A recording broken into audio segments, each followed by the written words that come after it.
mahali miezi 3 iliyopita ama miezi 4. Tulikuwa tu hapa na nikawaambia kwamba kubali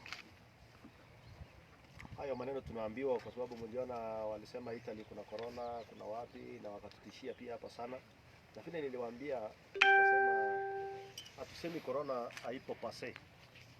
Corona inaweza kuwa iko, lakini haiko kwa ile kiwango hao wakora na watapeli wanasema. Na hiyo maneno nilisema mapema sana miezi 3 iliyopita. Nikawaambia kwamba hata kama kuna corona ni homa ya kawaida. Ile watu wanataka wajichunge watu. Haingekuwa haki wasimamishe mambo mengi katika taifa la Kenya. Unakumbuka kwamba mwezi ya kwanza tulijaribu kidogo, alafu wakaenda lockdown, alafu wakaenda wakalock Nairobi, wakalock kule Mombasa, wakalock wapi. Na hiyo mambo yote nilikataa, nikasema ya kwamba ingewezekana wangesema to keep distance, sanitize, wear mask. Hiyo ni sawa sawa. Na hiyo hata bado nakubaliana nayo iendelee. Na nikawaambia mtasikia yale yatafuata baada ya hii corona, na pesa ile tunapewa na wale wasaidizi ama wale wenye wanatupatia msaada ya kawaida, kama wenye wanatupatianga pesa ya malaria, kama wenye wanatupatianga pesa ya ukimwi, kama wenye wanatupatianga pesa ya TB, na hizo zingine zote tunajua wanatupatia pesa. Mimi nataka niseme ya kwamba wazi ya kwamba taifa la Kenya ni taifa inataka tuombe Mungu sana. Na ndio unaona nilikataa wakati walisema ati tufunge mpaka tufunge makanisa. Kitu ya kwanza yenye tungetangaza kwa hii corona, tungesema ya kwamba tujichunge, lakini tuendeni kanisa kwa sababu sisi wote tunamwamini Mungu.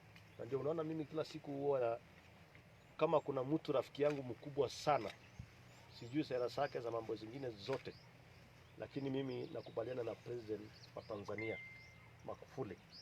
Ule ndio mtu wangu, kwa sababu anaelewa ya kwamba Wakenya ni watu Afrika ni watu wadhaifu sana. Afrika ukienda kuchunguza vizuri ndani yake, wale wanajiweza hawafiki 30%. 70 to 75% ya Waafrika ni watu wa kutafuta chakula kila siku. Ni watu wa kuamka asubuhi, wanaenda kibarua, wengine wanaenda wanapalilia mahindi ya wengine wanaenda kwa Wahindi wale wamenyanyaswa kule na mafactory sao industrial area na kila kona, na hata huku Eldoret, ukienda Nyeri, ukienda kila mahali. Wakenya wengi 70 to 75% ni watu hawajui watakula nini jioni. Na hiyo ndio maneno nimekuwa nikisema kila siku. Na ile shida tuko naye Kenya hii kubwa ni kuongozwa na watu wenye hawajui. Niliwaambia siku nyingine ya kwamba waambia unasikia njaa ama ujekula, watakuuliza kama ulikosa wakati ama ni nini ilifanyika. Hawajui ya kwamba kuna Wakenya hawana chakula.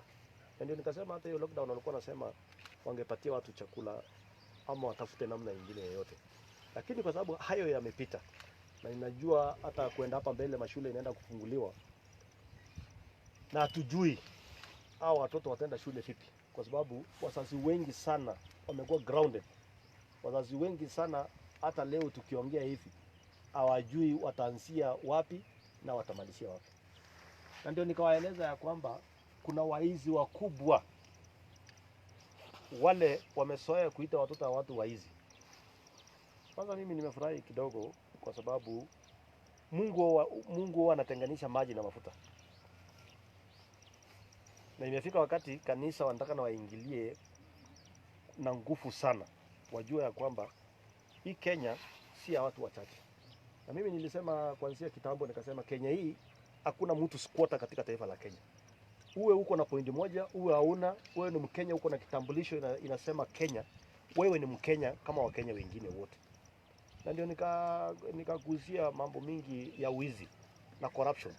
Wakati nilisema ya kwamba corruption yenye inaendelea Kenya hii ni corruption ya ukora. Ile wanasema DCI tafuta barasa, DCI tafuta fulani, DCI si atu wanafanya upelelezi ya haki. Wanafanya upelelezi ya ukumbafu na ujinga ya hali ya juu katika taifa la Kenya. Na nilipinga kuanzia day one. Hata ile mambo yote ile Aror Kimwarer nikawasema ya kwamba hao watu wanataka kuua project ya Aror Kimwarer. Na hiyo maneno yote imekuja na kwa sababu sisi tunaamini Mungu na Wakenya wengi wanaamini Mwenyezi Mungu. Tulisema siku moja ukweli itapatikana. Sasa leo jameni, mnajua kwa dunia mzima Kenya inaongoza kwa ukora. Mnajua ile maneno inaendelea kule Kemsa. Kule Kemsa watu suppliers wenye wali supply Kemsa, mtu ananunua bidhaa ya shilingi 2,000 alafu anaenda anauza shilingi 9,000 kwa inji maskini kama hii. Na ule mkumbafu mwingine wa kurisifu pande ile nyingine, ule wa serikali, ule MD wa Kemsa na watu wa procurement, tunataka tuwaeleze ukweli ni vizuri sana ijitokeze. Na kama vile nilikuwa nimesema hivi majuzi, nitasema mpaka niseme majina, lakini nilikuja nikaenda nikapata list ni kubwa sana. Watu wamesupply Kemsa ni wengi sana. Unajua hata nilikuwa naona ile maneno inaendelea kule bungeni. Wale chair wanachea hii maneno ya health na wenye wanafanya kesi kule bungeni. Nataka niwaambie kwanza Wakenya, sahau hiyo. Hakuna matokeo itatoka hapo kwa sababu they are the victims. Ni among wenye wamekuwa wakisupply Kemsa na ukora na majina tofauti tofauti. So msiongoje ati kuna kitu itatoka, kuna report itatoka bunge ama itatoka Senate. Forget it. Kwanza hiyo nataka nihakikishie Wakenya mapema ndio msikuwe na hiyo mawazo ya kudhani ati kuna hii kesi inaendelea sasa kule bungeni itapatikana. Hapana. Ukiona majina yote na wale watapeli wengi na suppliers na contractors ni wale wako kwa serikali, ni wale wanachia hiyo mkutano zote mnaona inaendelea. Mnaona ile chairman mkubwa, the chief procurement wa Kemsa, mwenye kupiga simu, mwenye kuita Kagwe kila jioni kwenda kwake, ule mkora mkubwa mradhe, anaongea amejaza mandazi kwa mdomo. Mimi nataka nihakikishie Wakenya, niwaambie tuombe Mungu sana mpaka tupate barabara nyingine. Hii yote inafanywa na serikali. Hii yote unaona inasungushwa na serikali, na mtaona ile watu watakuwa sacrifice kwa hii maneno ya Kemsa. Watakuwa ni watu wachache sana. Ama hata wanaweza kosa. Kwa sababu mnajua ya kwamba kuna makambuni zile zinauzika na wenyewe. Kama vile nilisema last week, na nataka niseme ya kwamba tunajua hayo makambuni ni ngapi. Tunajua makambuni supply huko ni mingi sana, lakini kuna makambuni tutataja chache kama makambuni 6 yenye tunataka tuambie Rais Uhuru Kenyatta mwenyewe, mwenye nchi, custodian, sio mwenye nchi, custodian ya mwenye nchi kwa sasa, mwenye anasimamanga kila siku na akituambia kituleke maneno ya corruption, na tulimwambia hii corruption yako ni fake. Tunataka tumwambie vizuri sana. Kwa hii tunataka your cousins and your nephews lazima wapige kotini, tutajua ya kwamba unapigana kweli na ufisadi. Na tunataka tumueleze ya kwamba chief procurement officer mkubwa mwenye ana ofisi akupigiwa kura, akuchaguliwa na mtu mwenye anaitwa Murathe, mtu wako, tunataka tumuone pia kotini ndio tujue hii Kenya kweli ni ya haki. Kwa sababu tuko na facts, tunaongojea kwa sababu makambuni imesupply huko ni mingi sana. So hatuwezi taja majina moja kwa moja mpaka siku ile tunaongoja ile watatupatia baada ya tarehe 21 ni gani na gani na ni akina nani wanastakiwa. Wakenya wengi wanashangaa sana. Na nataka niambie Wakenya leo, Ministry of Health na documents imechelewa tu kidogo, nilikuwa natoka na Nairobi haijafika. Ministry of Health wamekuwa wakisupply hewa kwa miaka mingi. Na ndio mimi naomba Mungu serikali nyingine ibadilike ndio tulete hiyo maneno. Na ni same people, same companies. Ile ulikuwa mnaona wana supply container inauzwa 1,200, unasikia inauzwa milioni sijui 10 na ngapi. Wamekula pesa ya malaria, wamekula pesa ya TB, wanakula pesa ya ukimwi. Sasa wamekula pesa ya corona. Wanafiki kwa kubwa, na ni wale wanaita watoto wa watu waizi. Ni vizuri sana Sijui ni nani mwenye ame replace William Ruto, kwa sababu kila siku wanasemanga William Ruto ndiye anaiba. Sasa sijaelewa, nataka niulize Uhuru, sasa wewe ndio umereplace William Ruto ama ni nini hii inaendelea kwa hii wizi hii? Kwa sababu kila siku wanasema William Ruto ni mfisadi. Na maajabu moja kwa rafiki yangu Raila Odinga, hata kama ulipata nafasi ya kuteka advantage kwa hii serikali yenye mimi sikulaumu, na nilisema kuanzia pale awali ya kwamba mtu yeyote ukiwa kwa baridi na upate nafasi unateka advantage. Mimi nachangaa tu Raila amenyamaza, na imefika mahali alituambia last week na ule mtu wake ule secretary general wake ule ni msigo kwa chama ya ODM. Mimi ningekuwa Raila ningefukuza yeye kama juzi. Ule Sifuna anakuja kutuambia ati audit ifanywe. Na ile siku nyingine alikuwa anasimama anasema ati Jubilee ni waisi. Hiyo siku nyingine wanatuambia William Ruto ni. Sasa watu waulize, kwa hii maneno ya pesa ya wagonjwa wa Kenya wenye hawajiwezi, wenye maski wanajinunulia, wenye kila kitu wanajinunulia, sisi tunataka tuulize. Nilisikia jana wakiongea kuhusu ile bidhaa Jackman alitupatia, na nikasikia wakisema ya kwamba ati serikali ilireceive singine. Kwanza hatutaki ni nani alireceive, tunataka mtuambie hiyo ya Jackman ni nani alipata, mlipeana wapi, mlisupply wapi. Na mimi nataka niambie nyinyi na msikie, na nilisema last time, ile ya Jackman ilienda nchi zingine na bado tutawaambia. Ilikuja tena ikapakejiwa vizuri, ikapangwa, ikasukumwa, ikaenda kwingine. Kwa sababu hawa nafiki walikuwa wanajua hii corona ni fake. Kila mtu siku hizi akikufa wanaenda wanapima hapo, wanasema ni corona, kwa sababu wanataka namba asishuti iende juu kustua wa Kenya. Wanapima watu 200 ama 100, kwa sababu mimi nasikia tu wanapima watu, unasikia wale wanapima wanashutisha namba. Sasa kwa sababu juzi walishikwa na maneno ya wizi, unaona namba imeanza kuteremka. Na namba itateremka kabisa. Hakuna hii corona kama iko ni kidogo. Sio kama vile hao wanasema, kwa sababu wizi inaendelea ni kubwa sana. Na lakini niliambia nyinyi na nikasema hivi, kama unakula mpaka unakula pesa ya mgonjwa ya maiti, na mnasema nyinyi mnaongoza nchi, mtakulwa pia nyinyi na kitu inaitwa sijui. Hiyo nilisema. Kwa sababu hata mimi siwezi kukubali kupigia mtu makofi ama kusikia ati unaletewa dawa ya kukula pesa ya mtu wagonjwa. Ati pesa tumepewa kama serikali ya kusaidia wagonjwa. Watu wanajinunulia mask. Watu wanaenda hospitali ati unadanganya watu umeshikwa na corona na huna symptoms yoyote, unalipia.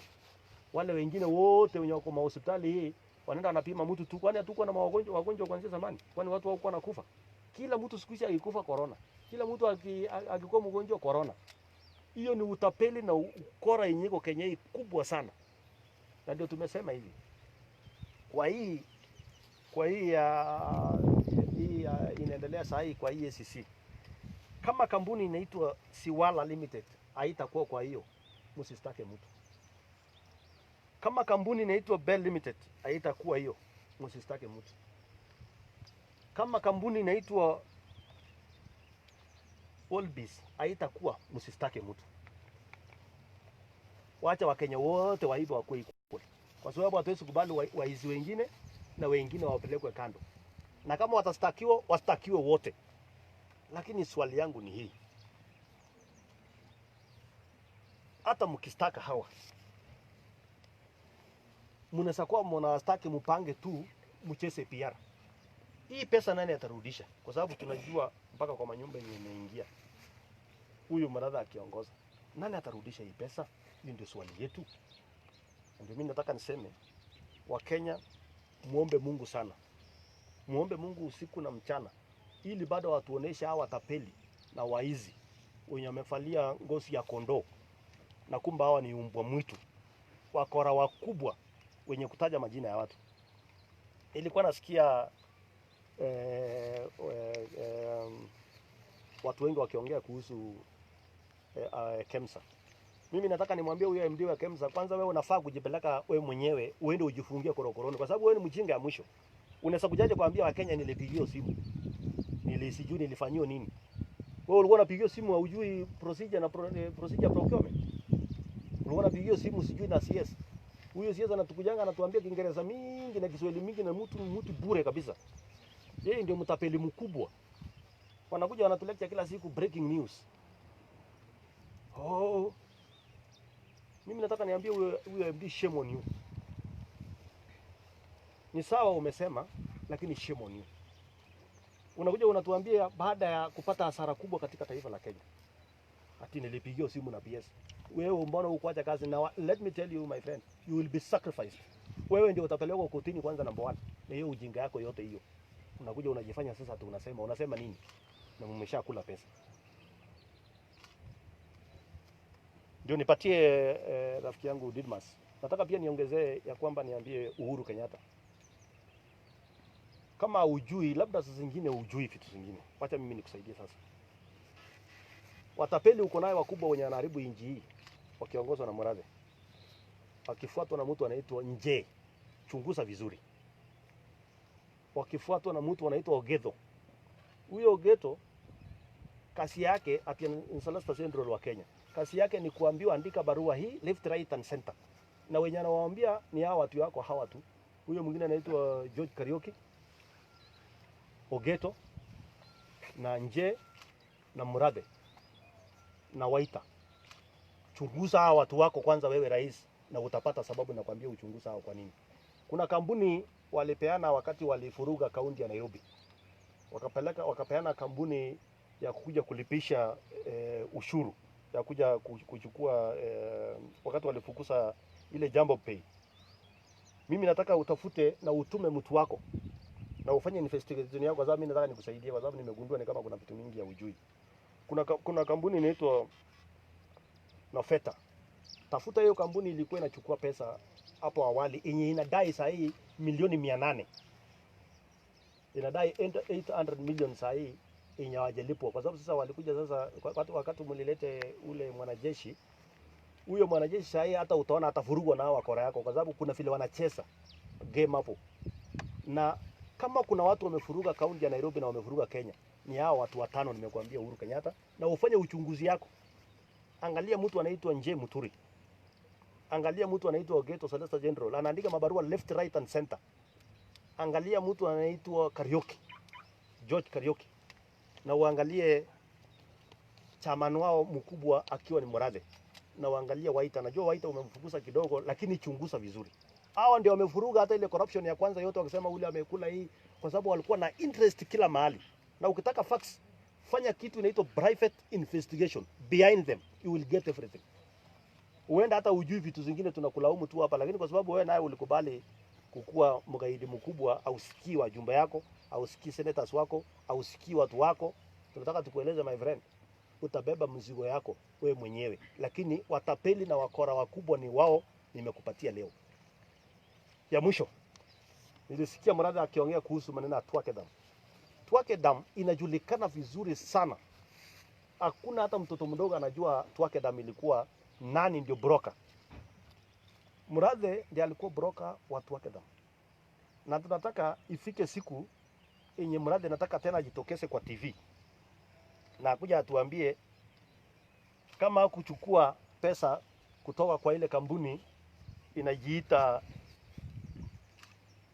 Jesuba, kama kuchukua 800 million kwa hao watu, kwa sababu hao watu wenyewe tuko na direct contact na wametueleza kinaka ubaka. Tunataka ajitokeze kama kuchukua 800 million. Murathe alikuwa broke, na mnajua vizuri sana katika taifa la Kenya kwamba kuna siku Murathe alikuwa amekuwa bankrupt. Leo anatuambia maneno mingi, sijui maneno anatoanga wapi. Ile magari yote amenunua, hiyo vitu yote mkifuatilia, kama nyinyi ni wapelelezi ya ukweli, mtaangalia pesa ilitoka kwa hiyo kampuni ya China. Hata hiyo magari zote alinunua 2-3 years ago. Hiyo pesa yote tunaona anatupigia kelele sasa. Hii nyingine amejaza kama mandazi kwa mdomo yake, hii ya Kemsa, kwa sababu ndio upate contract lazima uende upige magoti kwa Murathe. Sijui power alitoa wapi. Alafu Uhuru Kenyatta unasema ati William Ruto akae kando, unataka legacy. Alafu unalete mtu mjinga akupigia kura, hana sababu yoyote kuongea kuhusu Uhuru Kenyatta. Yeye ndiye anakuwa lecture, anatulecture hapa left, right and center. Tunataka tuseme ya kwamba sisi kama viongozi wa Jubilee, kwa sababu bado hatujatoka Jubilee, tunataka tukwambie Mheshimiwa Rais, hii mambo yote ya Kemsa fuatilia kwa utaratibu, lakini cousin na nephews wasikose kwenda kotini, ndio tujue kweli tunapigana na ufisadi ya Kenya.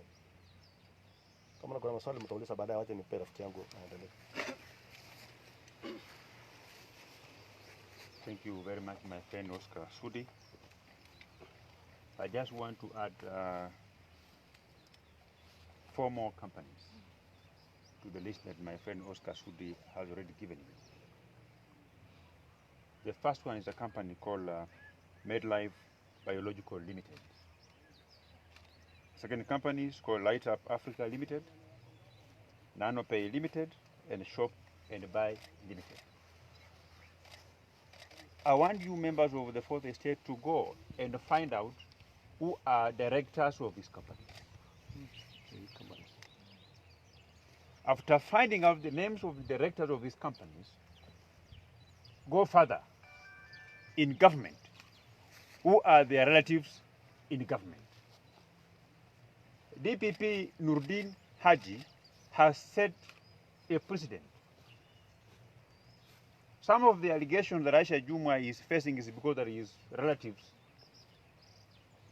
won tenders in CDF in Kilifi. All these people were in court.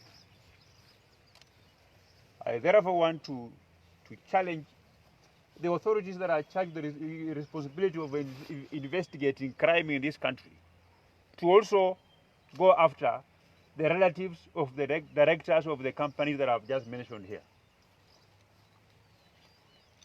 And I want senior government officials that, including my friend Oscar Sudi, I told Oscar Sudi not to take this matter very, very seriously, because this is a man who drinks and smokes things that are prohibited. He smokes prohibited stuff. So when you see him talking, I saw him on TV a few days ago, but if you look at his eyes, you don't even have to Google to find out what Murade may have smoked or drunk by the time he was making those allegations on TV. So he's a fellow that I don't take him serious. This is a criminal. And because we know that the police will never arrest Murade, I want to ask Kenyans. Kenyans have got the powers under the Constitution of Kenya to arrest anybody that they suspect may have committed a crime or is preparing to commit a crime, and take him to a police station. I want to call upon Kenyans who are in Malindi and Kilifi, where I know Murade is hiding, that they should arrest him and deliver him to the nearest police station. I have already made an entry in the OB in the Eldoret police station that he is told he colluded, among very many things, to make Kenyans lose millions of shillings through Kemsa. So the report already is there. So the Kenyans, wherever you are, when you see him, stop him, arrest him, take him to the nearest police station. 2, the fact that we have people who've been suspended at Kemsa tells it all that money was lost. So if money was lost, why is DPP taking time? Why is the DCI taking time to conclude their files? Today, where we are here, if a poor man, a Matatu tout, goes to the police station and makes an allegation against his or her fellow poor Kenyan, the police will arrest that person the next day and take that person to court. The CEO for Kemsa did confirm, and we've seen even email addresses. We've seen email conversations written by the chairman of Kemsa, Honorable Gembi Ketura, intimidating the CEO to sign the contract for specific people. Which other evidence are the police looking for? But I want to at least appreciate what Nurdin Haji has done. For the shortest period that he has been in office, we have seen convictions, we have seen people taken to court. This makes the rest of this country wonder. The buffoon by the name Keriako Tobiko, what that man was doing in his office. The man could not even prosecute a fly.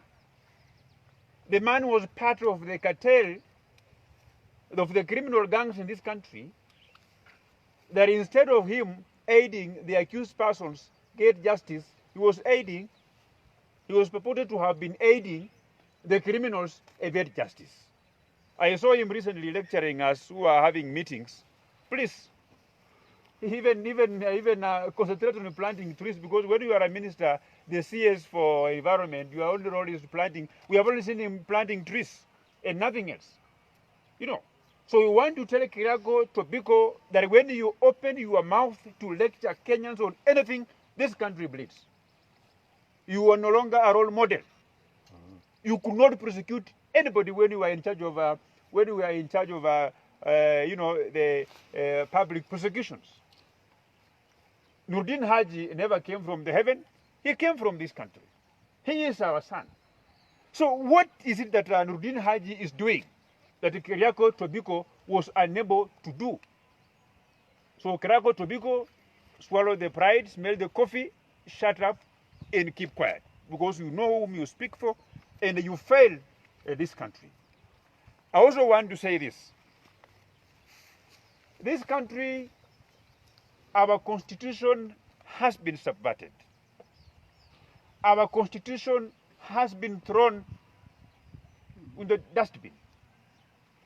We have independent entities, including Kemsa, and the competent Kenyans have been hired to preside over the functions and the roles of this institution.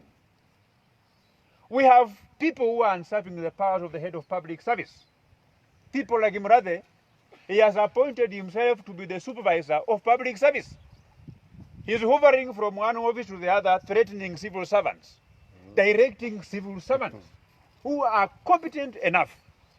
So we have thrown various regulations, various acts of parliament, and the constitution itself, that it provides a framework on how institutions are managed, how procurement procedures are implemented and executed.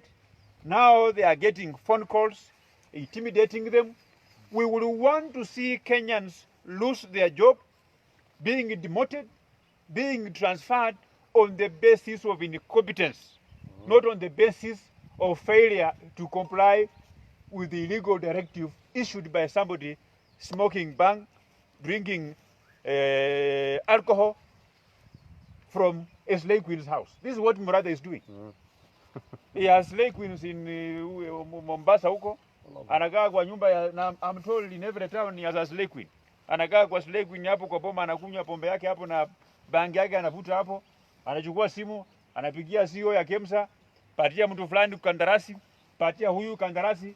And I think Kenya, we do not need even a new constitution to streamline the operations of government.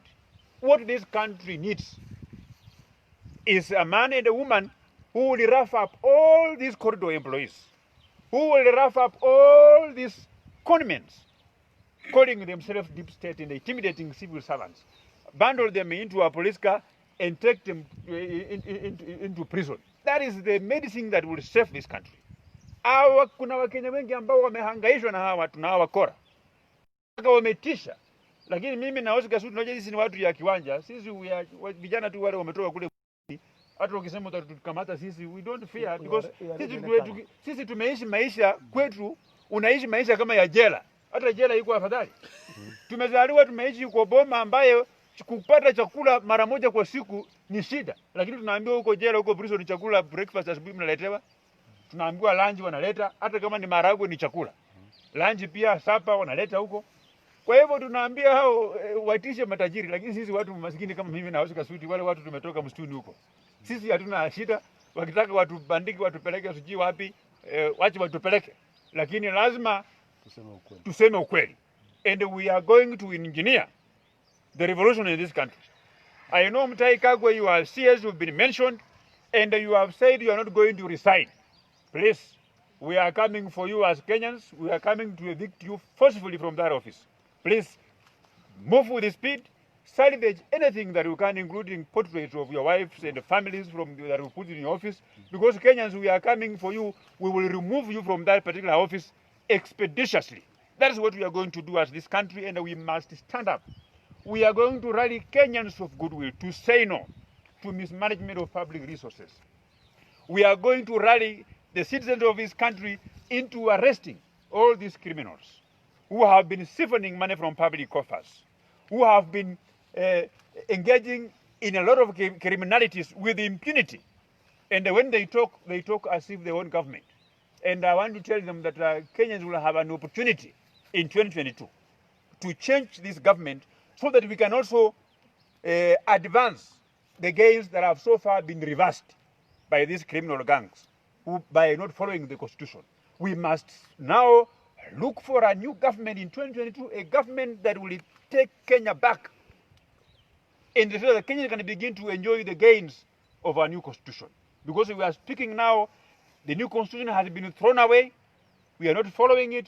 We are following the directives of criminal gangs called David Murathe, whom I'm sorry to have engaged, because from my community we don't engage those kind of people. But when I'm going home, I think they will say I have to slaughter a black sheep, because I've engaged a person, a stupid man whom my culture doesn't allow me to engage. A person who drinks and smokes and abdicates his duties. I'm told he's a man of no doing in his own house. So if you are a man of no doing, I'm told that the people who work on his fence, they also assist him on those other sectors. So those kind of fellas, as we don't engage them from our community. And when I go home, I think they are going to summon me, which I will heed their advice, but I will purchase a black goat which they will slaughter for engaging a person of no doing, a person who abdicates his bedroom duties and is being assisted to do so by the the hustlers who are working. But the hustlers are good because they're also assisting him. Yeah.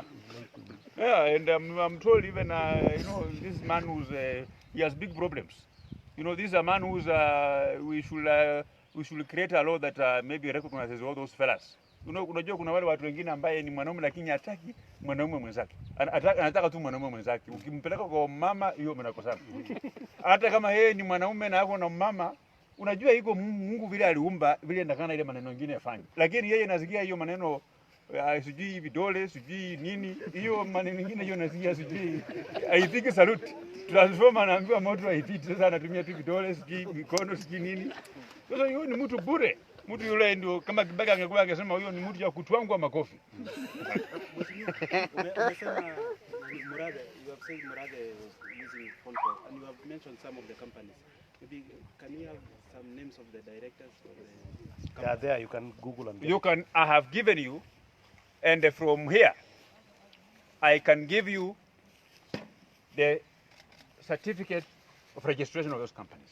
I will give you communication from the registrar of companies so that you see yourself. Because some of those names are names of very small people that as a member of parliament, I don't even have, I'll be giving them unnecessary publicity. Because I'm concerned because they are relatives of the big people in government. So I also want you to work hard as a journalist. I will give you the communication from the registrar of companies so that when you will be airing news now, you can confirm the names. And these are very common names. Like if you come to my constituency and you say Barasa, Barasa is a well-known, is a household name. Barasa is from Ditmas, Barasa. So all those names are names that people are aware of, that the Kenyans know. And because the only mouthpiece that could have spoken on behalf of Kenyans is the voice of Raila Odinga, who is the captain of a minority party. But the problem is that Raila Odinga and his cabal, they understand table manners. Table manners informs me that when you are eating, you don't talk. You cannot eat and speak at the same time. So now we understand he has kept quiet because he is eating. But maybe after he has finished eating, now he can begin to talk, because you cannot engage your esophagus and the air pipe at the same time. Only robots can do that. So we want Kenyans to at least forgive Raila Odinga, and that he's just following table manners of not talking while eating at the same time. Now Mheshimiwa, okay, in several occasions, that we, apart from Mheshimiwa Khalid Kosikani, we always seeing you accusing the government, telling the government of the wrongdoing. Where are the other MPs from this region? Do you want to tell us they belong to the to the other side of the president. Ocheng. Unajua Ocheng, nilikwambia siasa hii sio kanisa. Hii siasa kila mtu ako na kazi yake. Hata MPs kuna kazi wanafanya. Kila mtu ako na mpango yake. Na kila mtu anajua duty yake ya kufanya. So ukisema ati unatuona watu wachache na pia watu wengi ni waoga. Umesikia sisi na baraza we can demonstrate even for a month. We can just walk na tuende pale prison. That's why ni lazima tuambie Wakenya ukweli. Swali lingine? Ni ukweli kuwa mnatumia haya maneno ya Kemsa kama wandani wa naibu wa rais. So that mnafanya your own investigation, then you reveal the names or you name the individuals behind the scandal, so that you might have the sympathy of the public ili muangushe referendum yenye inakuja. Ndugu yangu mimi sijui kwanza usitumie undani wa naibu wa rais. Sisi wengine tulipita hayo maneno kwa sababu hata naibu wa rais akienda kombo na mambo zingine nitamwambia off. Sisi hapana ODM. Sisi hapana kwanza wale unajua kuna ugonjwa unaona inaendelea na kasumba which is chronic kwa ODM. Toa kwanza maneno ya undani wa naibu wa rais. Na ya pili nataka nikujibu ya kwamba unless kama wewe unaishi Kenya nyingine tofauti lakini inakuona uko Eldoret. Wakenya hawana chakula. Referendum inaongelewa at 2 billion. Unajua maana 2 billion? Na of course unajua ya kwamba itapita 2 billion. Itaenda mpaka 10 billion. Kusungusha Wakenya na kufanya marali hii Kenya hii ati referendum. Unaambia referendum mtu wako kama mimi mwenyewe wacha ate referendum. Mimi ninasakataa lami ijengwe lakini Wakenya kwanza wapate chakula. Kwa sababu nilisema hivi. Mnasafanya maendeleo kubwa mjengee watu lami, watu watalama lami. The first thing you have to do ni kusort out maneno ya watu wapate tumbo ishibe. Watoto wao waende shule. Watoto wao waende hospitali yenye watoto wangu wanaenda. That's the first basic. Those are 3 basic things tunataka tuanze naye. Sasa wao umeenda mbali sana. Sasa hii maneno ya referendum unless kuna Mkenya ako na kasoro. Hii katiba hatujaweza kuitengeneza yenye tuko naye kwa sasa. Kama hawawezi on order yenye inatoka kotini. Nini nyingine wanaweza nini kwa hii katiba? Kama wanaweza kushika mtu na wasungushe mtu sijui ujinga ya mwisho, na ndio mimi nilisema hivi. Mungu ni mkubwa sana. Hakuwezesha William Ruto akisupport Uhuru Kenyatta 202 wapate serikali. Uhuru Kenyatta angepata hii serikali wakati katiba ingebadilishwa, haingewahi badilishwa. Tungeishi kwa dictatorship ile hatari. That's why unaona maneno mengine ikifanyika ni mapenzi ya Mungu, sio mapenzi ya binadamu. Hatupingi referendum kwa sababu tunataka siasa. Na penye tunaelekea katika taifa la Kenya, tunaomba Mungu sana atupatie kiongozi ule anaelewa shida ya Mkenya na ule anasikiza. Mwenye anaweza kaa chini na mtu kama wewe, journalist, na kuuliza maoni yako na pick maoni yako hata ukitweet kitu yote. Hatutaki watu wako na kiburi. Watu wakubwa they think they are next to God. Unajua kuna watu wako na pesa Kenya hii mpaka hata wajui kuna watu wanalala njaa wanafanya nini. But they think they are next to God. Wao baada ya Mungu ni wao. Nyinyi wengine wote mnatakana mkuwe slaves. Mpige magoti na mfuate ile kitu wanasema. Na wacha nikwambie, kama wale wengine wote walipigania uhuru ya Kenya hii na hawakupata. Sisi wachache kwa sababu tunapigania uhuru na tukiomba Mungu tutapata uhuru. Siku ile Mkenya hata kwa anauliza atakula nini, anaamka asubuhi kwenda akitoka penye anafanya kazi anapitia supermarket ananunua nguo moja anafanya nini. Mtoto wake anasoma shule yenye watoto wa Oscar Sudi wanasoma. Mtoto wake anaenda hospitali yenye mimi watoto wangu wanaenda. Hapo ndio tutaelewana tuseme hii Kenya sasa imekuwa iko. Ile nyingine sasa ni bidii yako. Kujenga ghorofa, kutaka kutembea na Range Rover, kufanya nini? Hiyo ni bidii yako. That's why niliomba nikasema mimi kama ningekuwa na uwezo ningeomba mtu kama Uhuru Kenyatta anipe hii serikali for 6 months. Aone kwanza nitoe, nitascrap kwanza hii maneno ya barabara kwanza nitaka kando. Nikuwe deputy president. Na ukuya akuwe deputy president. Uone. Wakenya wote kwanza tuwalete level moja. Ndio sasa tuanze kuongea hizi vitu zingine. Lakini saa hii mtu mmoja anafanya sekta ya biashara ya kuuza maziwa. Yeye peke yake katika Kenya hii. Maziwa inanunuliwa na shilingi 30 ama shilingi 25 na inauzwa supermarket. Wewe umeniuliza swali, enda ununue maziwa ama unajua bei ya maziwa. Supermarket inauza maziwa shilingi 110. Enda kwa ile Kitunguri sako ama ni nini? Enda dairies, enda hapa Eldoret. Mtu anakuuza ng'ombe chakula inafika 25 shillings ama 27 shillings. Alafu unaenda unanunulia maziwa na 27 or 30. Na wewe mwenyewe umetoa kwanza cream ndani ya hiyo maziwa. Alafu unauza 110. We are so stupid Kenyans. Sisi ni wakumbafu ya mwisho.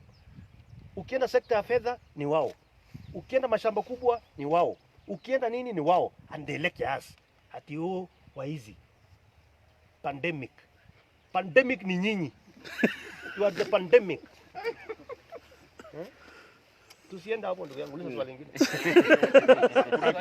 Kuna kitu nilikuwa nimesahau na hii ni ya muhimu sana Wakenya wasikie. Unasikia saa hii sasa COVID namba zilikuwa za kufanya biashara. Ndio wale kina Murathe waendelee kupora Kemsa. Na kwa vile saa hii COVID imekwisha, mimi nataka Rais Uhuru Kenyatta ile pesa yote ambayo walikuwa wamepokea kutoka kwa wafadhili, ile pesa yote isanywe, alafu I waive. Shule zikifunguliwa Januari hakuna kulipa fees. Serikali yote garamie fees ya Wakenya wote. Mpaka next year the other year. Ilikuwa inalipa half. Mpaka hata boarding serikali igaramie kwa mwaka mmoja, kwa sababu kama mtu anachukua tu miezi 2, watu kama 10 after 2 months wamekuwa COVID millionaires. Tani hii serikali ni kasino yenye unaingia na gunia unatoka na pesa, ama ni serikali aina gani? Are we being led by a casino or a government? Where somebody can just enter a government today, you register a company a week ago, then you become a millionaire. So it means this is a very rich country. And I want to ask Uhuru Kenyatta, kama hana pesa ya kusupport masomo kwa mwaka moja ndio Wakenya wasihangaike na watoto wao kukaa nyumbani, hata ile express railway ambayo wanajenga kutoka airport sijui mpaka Westlands, pia hiyo iachishwe, wasisonge mbele kabisa, so that we have Kenyans. Tutavumilia kwa jam, hakuna shida. Hata tukikaa kwa jam kama hata 2 days, no problem. Lakini mtoto wa mama maskini, mama muuza mboga kwa barabara, ambaye biashara zake zimeharibiwa na COVID, na anatarajiwa alipe fees ya first term. Hatutaki Wakenya wakumbavu wakuwe Kenya wengi kabisa, kwa sababu Wakenya wenyewe hawajakuwa wakisoma. Wale wa matajiri ndio walikuwa wanasoma online. Sasa hawa wakifungua tena shule alafu wafukuzwe wakae nyumbani kwa sababu ya kukosa karo ya shule. Na hiyo ndio walimu watafanya. Nimesikia juzi waziri wa elimu aliwatumia pesa alafu akafute karudi kwa government coffers. Kwa hivyo shule pia iko na matatizo. Na tunataka sasa mwaka ikifunguliwa, na tunaomba Raila Odinga atusaidie, hatutaki akusaidie maneno ile nyingine. Na ama madhambi zake zitaongezeka akifika kule mbinguni, hata kuna dhambi nyingi na yeye karibu miaka imesonga. Unajua hiyo sijui atumie maswali najibu na marekani kwa mbele kwa Mungu huko. Ako na majukumu kubwa ya kutetea Wakenya ambao walimweka kwa nafasi, ambao walijitolea wakufe ili wahangaishe serikali ya Uhuru Kenyatta, ndio waite yeye wasalimie yeye sahihi yako kwa serikali. Sasa hata kama ni mfupa atabakisha kidogo Wakenya wakule, hiyo ni sawa, lakini asiache wanafunzi tena wafukuzwe shule eti kwa sababu ya karo ya shule.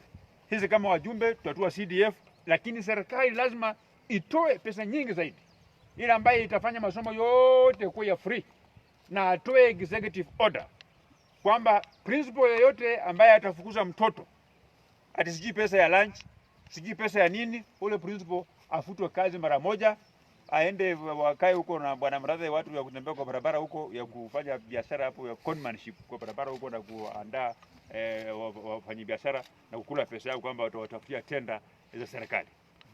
Mheshimiwa, swali langu ya mwisho. Bado uko na maneno? Lakini hii husiani na Kemsa na the scandal.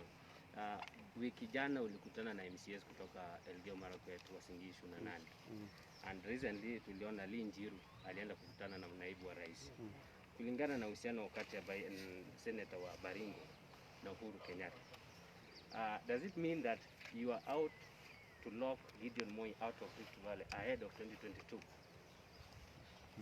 Ndugu, unajua kuna maswali mengine. That's why nilisema na niliomba naibu wa rais, nikasema kama candidate wao watakuwa ni Gideon Moi, kama candidate ya deep state atakuwa ni Gideon Moi, nimeomba William Ruto nikamwambia mimi nikiwa naye ni kama ako naye, aniwachie nishindane na Gideon Moi. Hatumdharau. Gideon Moi ni among wale watu waelewi kabisa mnasema shida ni nini. Haiko kwa nini, kwa hesabu yao yoyote. Na kukutana na MCAs ndugu yangu, nafikiri ni kujitolea. Walikuja hapa nyumbani wakakula chakula, hakuna kitu niliwapatia. Hawa ni viongozi wenzangu na ni viongozi wa hapa nyumbani. Kama kuna nyasi walikanyaga ni wewe umekanyaga. Kama kuna chakula walikula ni mimi na bibi yangu nilipika. Kama kuna wakati niliongea hapo na microphone tuliongea maneno yetu ya nyumbani. Haimaanishi ati tunataka tulock mtu yote. Mimi nilisema hivi. Tunataka siasa ya Kenya ifike kwa kiwango kingine. That's why nilileta watu wa Kisumu tukaongea nao hapa. Tunataka siasa ya Kenya ifike mahali William Ruto akienda Kisumu atalakiwa Kisumu na aseme sera zake. Raila Odinga akikuja Eldoret anipigie mimi Sudi. Mimi ni rafiki yake. Nitamtengenezea hali ya kuja aseme sera zake. Hiyo ndio unaona kwanza toka kwa hiyo siasa ya zamani. Sasa wewe au ushindani kitu na mtu mwingine anasunguka hapa atendaka gavana ya Uasin Gishu. Mia wa Kikuyu usiku. Ati heng. Oh Ruto akipata mimi nataka niseme hivi. Kama kuna kitu hatutaki kuongea na kurudi nyuma kuhusu ni kuongea kuhusu kitu inaitwa amani katika taifa la Kenya. Aswa Uasin Gishu na bonde la Ufa. Sisi tuko kipawa mbele. That's why ukuja hapa kwangu niko na Wajaluo wanafanya kazi hapa. Niko na kila mtu anafanya kazi hapa. Siku ile tutatoka kasumba na ujinga. Ya sisi kama viongozi atunachochea Mkikuyu hapa, unachochea Mkalenjin hapa, unawaonda una nini? Yo maneno ilipitwa na wakati zamani sana. Kila mtu aweke sera zake kwa meza tutembee. So hiyo maneno ya kusema tukulock mtu usijui kufanya nini? Sasa mimi niliuliza tu swali moja mtu kama Gideon Moi. Uko na pesa yote ya baba yako. Uko na kila kitu ya baba. You cannot even move from point A to point B. Kama Gideon Moi angekuwa ni mtu wako na akili na anataka kuongoza nchi. Wakati baba yake alikuwa anaongoza nchi, angefanya irrigation. Angekuwa amelock Baringo County.